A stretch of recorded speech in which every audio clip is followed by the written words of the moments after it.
Grove, a suburb of Chicago, Illinois, in August. And that was 179 long days ago, give or take a few hours.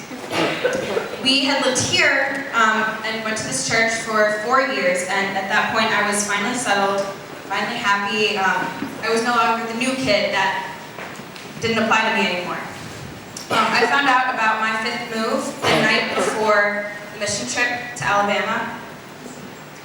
So throughout the trip, I spent every waking second memorizing the faces of all these people that I love, and every night crying myself to sleep.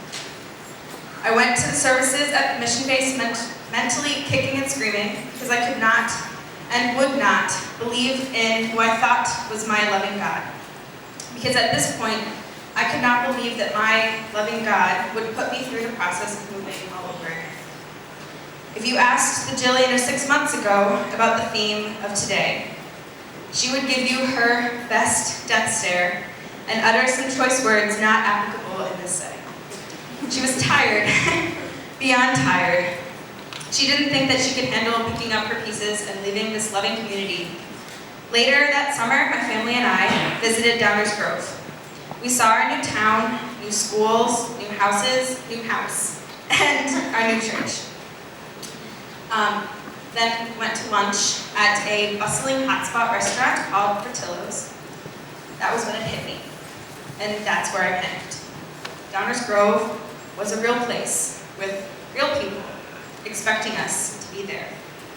It was tangible. That day, something inside me broke. After crammed visits, tons of packing and saying way too many goodbyes, we left. Everything after August 10th is a blur. Volleyball tryouts were August 12th, and school started a week later. I immersed myself in my work so I wouldn't have to feel sad, and honestly, I didn't feel much at all. I had superficial friends. I did have friends, and I made them quickly, but they didn't realize who I was. All the conversations that I had were consisting of something that went along with this. Hey, are you new? Yeah, I just moved here. Oh, really? Where are you from? Moved here from Baltimore. Oh, that's so cool. About 100 times. I was carrying my real self in the bottom of my mind like dead weight. So, can everyone do something with me? If you're sitting on the floor, or if you're sitting in chairs, close your eyes. Everyone close your eyes. If you're sitting on the floor, put your hands on the ground, flat. If you're sitting in a chair, put your hands flat on your knees. Now I want you to focus on the sound of my voice and focus on your hands. Put all of your weight in your hands. Every ounce of your being in your hands, and push really, really hard. You're going to get tired after a little bit. You can all open your eyes. Shake out your hands. That heaviness, that weight, that's how I felt every day, and nothing seemed to help. I kept telling myself that if I could imagine normality, a routine, that eventually it would come to be.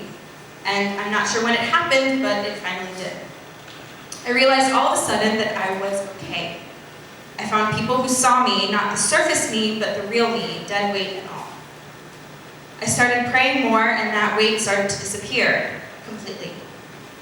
Normality had come, and I was okay. I like to think that everyone has a soul, not a wisp that haunts the earth when you're gone, but an intangible definition of you that you carry around. And every time you encounter someone that you love, a piece of your soul is given to them, and vice versa. This is why it hurts so much to be far away from those you love, and the pieces of yourself are being taken away, far away from you. In my case, 711 miles away. But what I realized is that life here was not going along without me. It was growing, people here were growing, and I was growing where I was. And God was still with me too, pushing me along in the back with his little finger. Feeling lost, crazy, and desperate belongs to a good life as much as optimism, certainty, and reason. If you aren't constantly searching for growth in your life, you aren't living, and if searching scares you more than anything, then that's okay. God doesn't intend on giving you clean endings or clear beginnings. He intends on giving you opportunities for growth, opportunities to share another piece of yourself with something worth loving. I wanted to end with a quote that I don't have on me, but that's okay.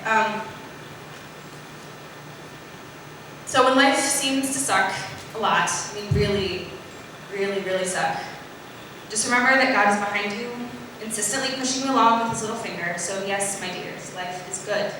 Very good.